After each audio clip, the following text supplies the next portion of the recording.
welcome to Arrowroot Family Office. My name's Diane Young, Managing Partner. Hi, I'm Dan Casey, Vice President here at the AFO offices.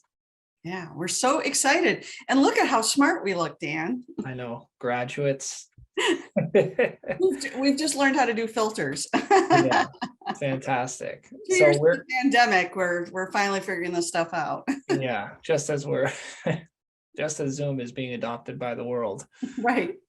So the caps, no gowns, but the caps are thematic today because we are talking about the Biden-Harris administration's student debt relief plan. And we're going to go over the finer points of what's going on so you understand what's happening and what action you need to take and what direction things are heading. Yeah, and this discussion is really about what we know at this point. We're not going to argue about whether it should have happened, not happened. We'll leave that to all the millions of talking heads out there.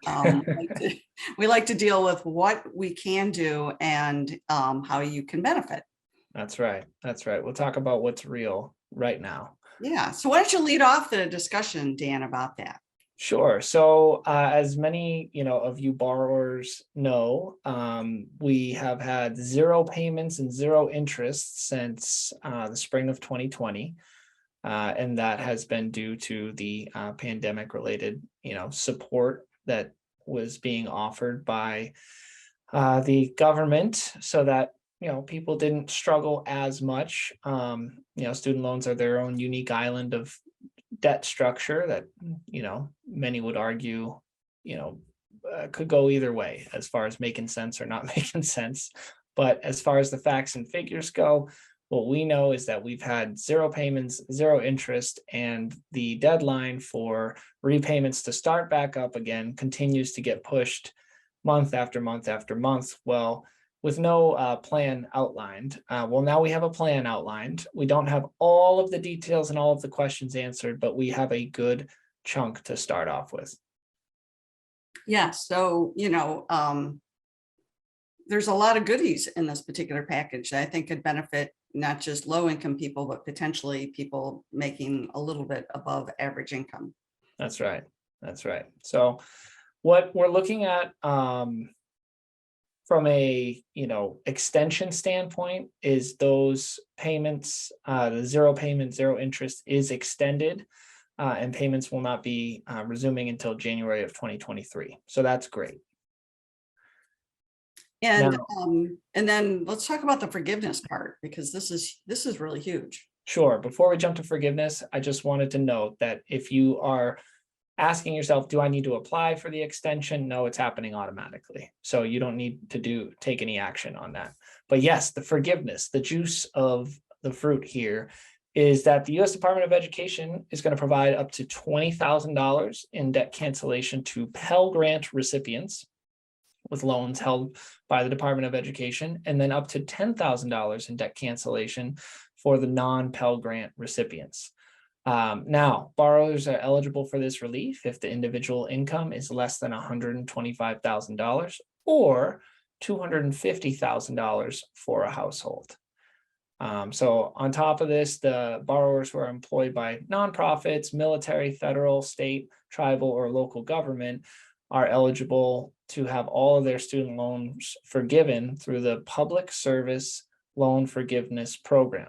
This is because of the time-limited changes that waive certain eligibility criteria in the PSLF program. So if you see those letters, it's Public Service Loan Forgiveness. So they were encouraging people to go into public service or to the military or, other areas that aren't always the most attractive places to work compared to corporate America. Is that right? Yes. The places, you maybe not as much upward mobility, maybe not as much pay, but you put your time in and that you're able to clear these larger amounts of debt. So I think that's, that was kind of the sentiment behind that. And if our listeners aren't familiar with what a Pell Grant is usually based on someone not making enough income.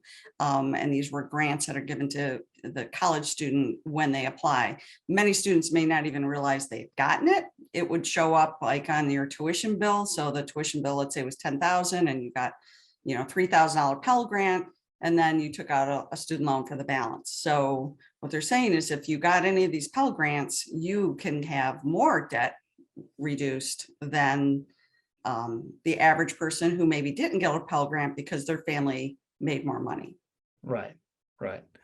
Now, the relief is capped at the amount of your outstanding debt. So if you owe $5,000, you're not going to get that relieved and then get a $5,000 check, right? You're just going to get that $5,000 canceled or forgiven, however you want to slice it.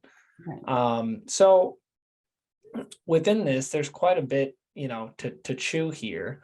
But one of the nice parts that a lot of people aren't talking about is what they've done to the interest structure on these loans, right? So previously it was getting to the point where the interest was so outstanding and the rate was so high, comparative to that of, a mortgage or what have you, that people were unable to even keep pace with the interest, never mind pay down the loan. So you hear stories of, oh, I owed $80,000, I paid 40, and now I owe 95. Yeah. So that is, no matter what the time period is, that, in most cases would be considered predatory. But in this case, because it was structured this way, it was just a fault of the way things were set up. Right. And so they're And it's funny correcting because that. someone mentioned to me the other day, they were like, hey, because they were, like, hey, this isn't fair. A lot of people go into medical debt and it causes a leading cause of bankruptcy. And I said, yes, it is. And that's a whole nother problem. Student loan debt is not bankruptable. Right. So Same. I don't think a lot of people understand that you could be burdened with all this debt, losing your house, and go through bankruptcy and you still have these, huge debts. Correct. Yeah. Correct. So that structure, and to anybody out there who's like, yeah, this isn't fair, but what about this? The but what about argument when we're talking about problems is not helpful, right? Right. Let's solve We're a going to problem. focus in on what we do know because We're we're gonna smart solve a college yeah, graduates. right. We're gonna solve what we do know, right? Let's solve one problem and then also the other problem, right? It's not this either or game that we have to play, right? We can solve more than one things because, so they're going to require borrowers to pay no more than 5% of their discretionary income monthly on undergraduate loans. This is down from 10% available under the most recent income-driven repayment plan. So, Diane, do you want to talk a little bit about the 5% of discretionary income? Yeah. So what they've done is they've said your first chunk of money is your non-discretionary money, and they're going to base that on a borrower earning under 225% of the federal poverty level, which is around $15 an hour, which apparently is what the minimum is that someone can scrape a living by. So it's the income above that minimum that can be counted towards this 5% as we understand it. Again, Dan and I are reading these things and our eyeballs kind of roll back in our head. I've talked to several accountants and CPAs and we're all a little bit scrambling, but we're reading it and I'm like, okay, that seems kind of fair. So they're not going to count like the income I need to just get by. They're going to count the income. So if I'm making 50,000 and let's say it's, $15 an hour is 30,000, that $20,000 difference between 30 and 50 is my discretionary income that they're going to base my payment on. Now, where are they going to find this out?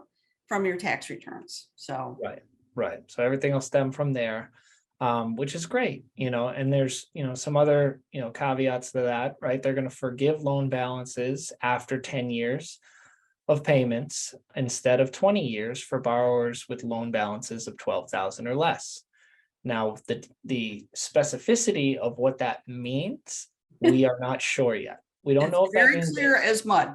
right. We don't know if that means total loan balance or per individual loan.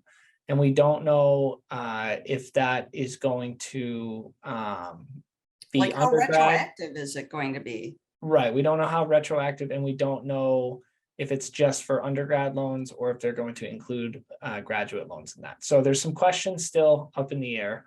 And then the other piece is that 10 years, right? They're going to credit you payments from March to January of 2023. So all of those months, you'll get credit towards that forgiveness through that time period for as Even if you if you made your didn't make a payment at all. right, right, no matter what. Now, what if you did make a payment, Diana? So this is really interesting. We were just reading an article about this. So, many people did make payments during this last, 2 years because, at 0% interest, you were really just cranking towards the principal. And now you're like, oh man, I'm losing it. Well, guess what? You can ask for a refund of your payments. So let's say you owed $8,000 at the beginning of the pandemic. And over the last 2 years, you paid $3,000 down. So now you have a $5,000 balance and you're like, wah, wah, wah. You can ask for your $3,000 back. You call your servicing, organization up, and you might have to fight for it, but I think it's definitely worth the call time waits that are going to be out there. They send you back your 3,000. Well, now your loan balance is back to 8,000. And assuming that your income limits are under the caps, you get that full $8,000 forgiven. And guess what you got in your pocket? $3,000. $3,000. That's And very you could nice. pay some other high interest debt down or use it towards a down payment on a house. And we can help the millennial generation finally become homeowners. That's right. That's right. So yeah, that's a great piece to this. Yeah. So we mentioned earlier that the interest was getting out of control. So they're going to cover borrowers' unpaid monthly interest. So that, unlike, how it existed before, now no borrower's loan balance is going to grow as long as they make their monthly payments, even when the monthly payment is zero because their income is low. So you're going to make your payments. They're going to cover the unpaid monthly interest, right? So Diane, how do you think that'll work for people? I'm not sure how that's going to work, to be completely honest with you. I'm assuming that it's just going to end up as a zero. And I think the real lesson on all of these things, and I follow a couple various Facebook pages of students over the last few years, and that it really comes down to you being very proactive and keeping good records and fighting the fight to get what you need to get done, and not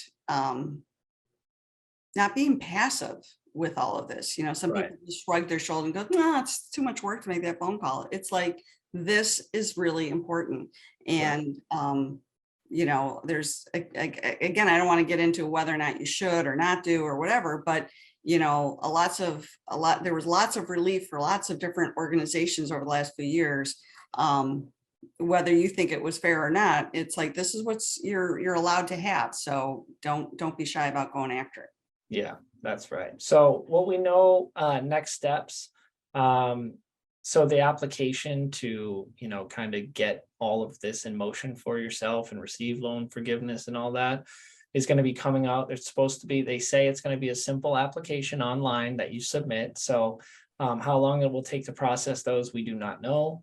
But I imagine that the application will be a 1 or 2 pager where you type in your information, and they correlate with the IRS to figure out what your tax filings say, and then they're going to credit your loans with the 10,000 or 20,000 or whatever your number is. Someone asked me the other day, Dan, like, well, how do they know? They say that they'll base it on my tax return. How do they know? Well, many of us parents had to file FAFSA forms every year for their students to get their loans and stuff like that. So, or if you've been doing one of these other programs, you usually had to report your income in order to qualify for this. Well, they have that data. So if they have that data, then they'll just automatically do this. But I will recommend, Dan, that our listeners go to ed.gov/subscriptions, and you can sign up for new federal student loan borrower updates so that you can get